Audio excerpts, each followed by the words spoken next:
Hello नमस्ते सबैजनामा तपाईँहरूलाई मेरो च्यानलमा स्वागत छ। आउनुहोस् सेयर बजार सम्बन्धी कुरा गरौँ। साताको पहिलो कारोबारको दिन नेप्से घटेको छ 10.50 ले घटेर नेप्से परिसूचक 2085.82 मा गएर बसेको छ। यसरी हेर्दाखेरि मार्केट आज लगातार केही बेर बढ्यो, 1 घण्टाको आसपास बढ्यो, त्यस पश्चात लगातार घटेको छ र तपाईहरुले देख्न सक्नुहुन्छ टप गेनर स्टकहरु 10 वटा स्टकहरु समाज छ, अनि कुथेली, बुखरी, स्मल हाइड्रो पावर लिमिटेड छ, टिभिसिएल छ, दोर्दी छ, त्यसपछि माया खोला छ। यी कम्पनीहरु धेरै बढेको छ। त्यस्तै सबैभन्दा धेरै घट्नेमा टप लुजरमा युनिभर्सल लिभर नेपाल परेको छ। त्यस्तै गुराँस लघु वित्तीय संस्थान लिमिटेड परेको छ। यस्तै गरी किसान लघु वित्तीय संस्थान लिमिटेड परेको छ। यी कम्पनीहरु ज्यादा घटेको छ भने आज सबैभन्दा धेरै टप गेनरको रूपमा हिमालयन इन्स्योरेन्स आएको छ। त्यसपछि यन आर्यन छ, त्यसपश्चात एचडिएल छ, त्यसपश्चात निका, हाथवे र कर्मश, दोर्दी, अनि त्यसपछि सगरमाथा, सोना, शिवम, टिभिसिएल यी कम्पनीहरु आज टप 10 मा चाहिँ पर्न सफल भएको छ। र मार्केटमा आज मार्केटमा 91 वटा कम्पनी बढेको छ, 148 वटा कम्पनी घटेको छ भने 8 वटा कम्पनी स्थिर छ। अब नेप्सेको चार्टलाई हेर्दाखेरि आज अलिकति बियरिश टाइपै बनेको छ र कारोबार रकम र भोल्युमको कुरा गर्दाखेरि भोल्युम अलिकति ज्यादा आएको छ र कारोबार रकमको कुरो गर्दा 4 अर्ब 8 करोड 56 लाख बराबरको कारोबार भएको छ। र क्यान्डल चाहिँ आज अलिकति नेगेटिभ टाइपकै क्यान्डल बनेको छ। यसले मार्केटलाई चाहिँ घटाउँछ भन्ने कुरा चाहिँ हामीले बुझ्नुपर्छ। मार्केटमा मैले तपाईहरुलाई पहिल्यै देखाउँ भनेको थिएँ, मार्केट 2100 मा फेरि एकचोटि सपोर्ट लिएर मार्केट घट्न सक्छ मार्केट भनेर मैले पहिल्यै भनेको थिएँ। तैपनि आज मेरो अनुमान चाहिँ अलिकति बढ्न सक्ने अनुमान गरेको थिएँ। मौद्रिक नीतिको समीक्षा पश्चात मार्केट अलिकति बढ्न सक्छ भनेर मैले भनिराख्दाखेरि मार्केटले यसको विपरीत काम गरेको छ। जब हामीले कुनै स्टकहरु किनेका हुन्छौँ त्यतिखेर पनि हामीले किन्यो कि घट्छ, जब बेच्यो कि बढ्ने गर्छ। आज नेप्सेले पनि हामीले सोचे जस्तै भइदिएको छैन। यसमा अलिकति हामी दुविधा पनि भएको होला, कतिलाई किन्ने कि बेच्ने कि भन्ने दुविधा भयो होला। त्यसमा चाहिँ तपाईको त्यो दुविधालाई चाहिँ म क्लियर गरिदिन्छु। अहिले लगानीकर्ताहरू पर्खर हेर भन्ने स्थितिमा चाहिँ छन्। मान्छेहरू अहिले तत्कालै स्टक किन्न चाहिँ रुचाइराखेका छैनन्। मार्केटले मैले भने अनुसारै मार्केट रियाक्ट गरिराखेको छ र यो बेलासम्म यो लेभलसम्म चाहिँ हामी पर्खर हेरकै स्थितिमा बस्ने भनेर मैले तपाईहरुलाई पहिल्यै भनेको थिएँ।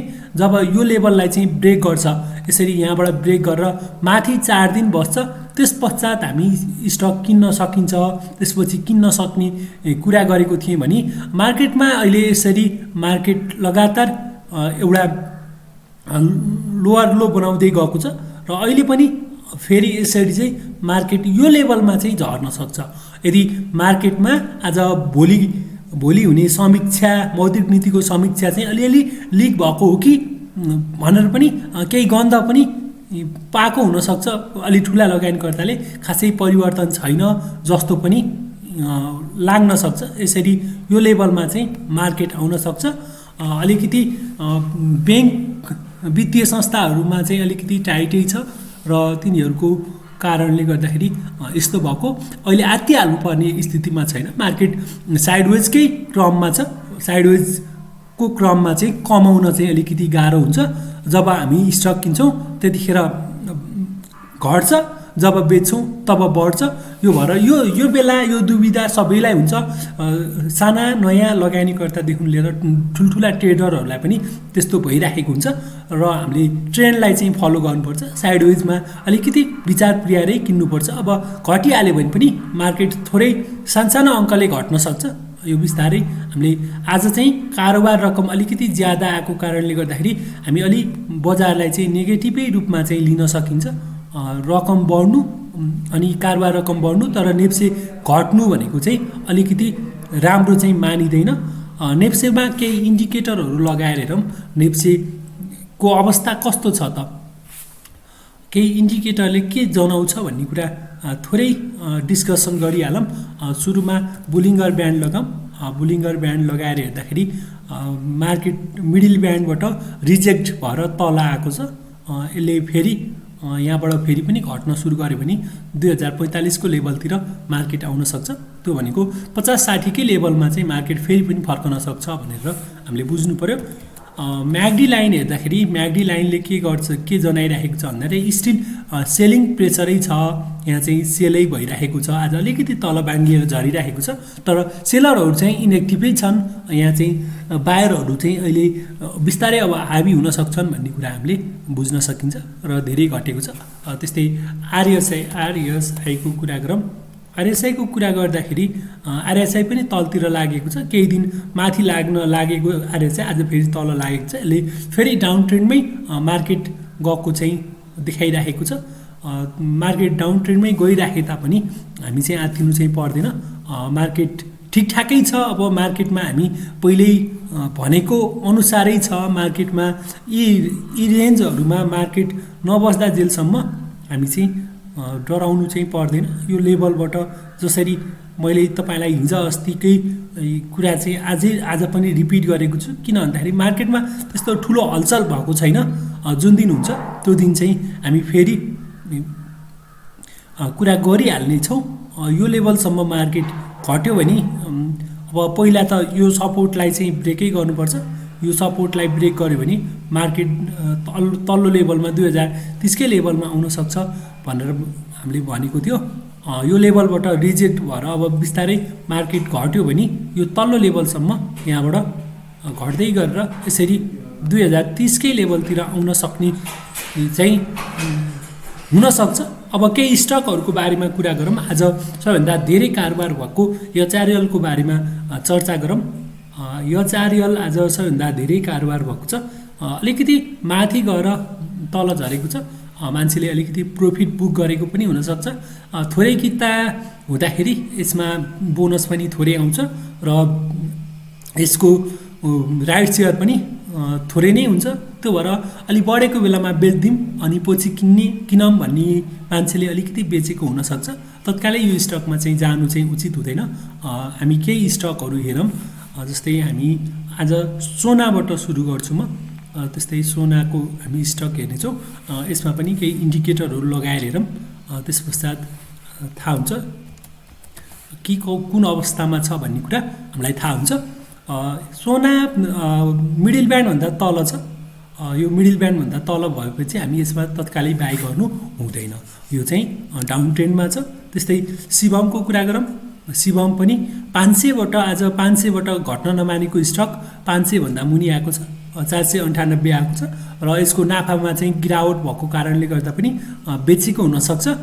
तर पनि मेरो विचारमा चाहिँ जब घट्दै जान्छ, घट्यो भने तपाईँहरूले यसलाई हेर्नु होला।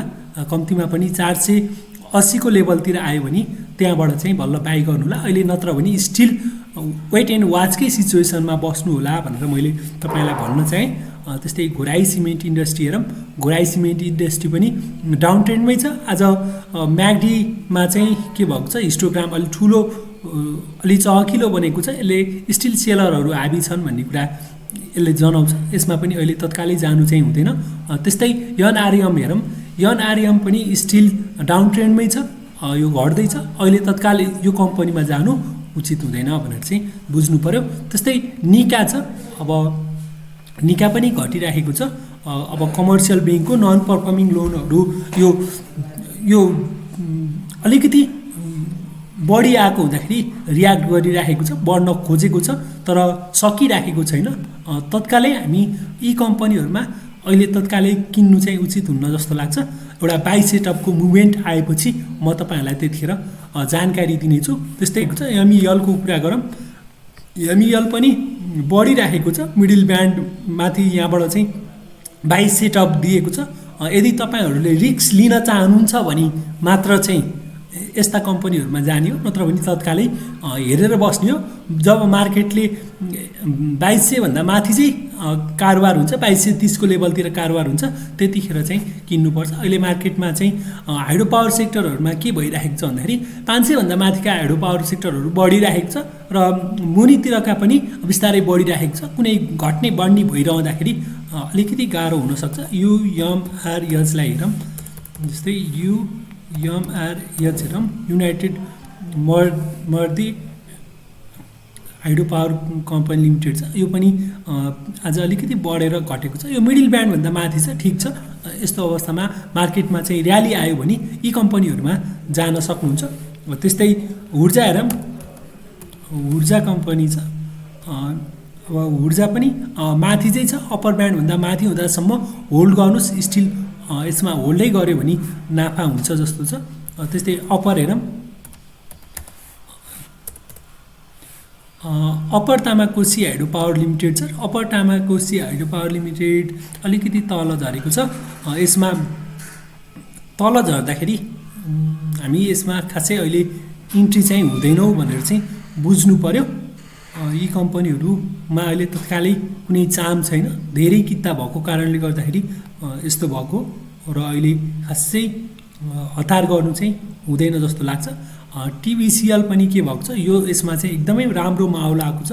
यसले मिडल ब्यान्डलाई ब्रेक गरेर माथि गएको छ। आज पनि कोही इन्ट्री हुनुभएको थियो भने ठिक छ, यो कम्पनीमा खासै फरक चाहिँ पर्दैन, तर अलिकति सचेत चाहिँ हुनुपर्छ।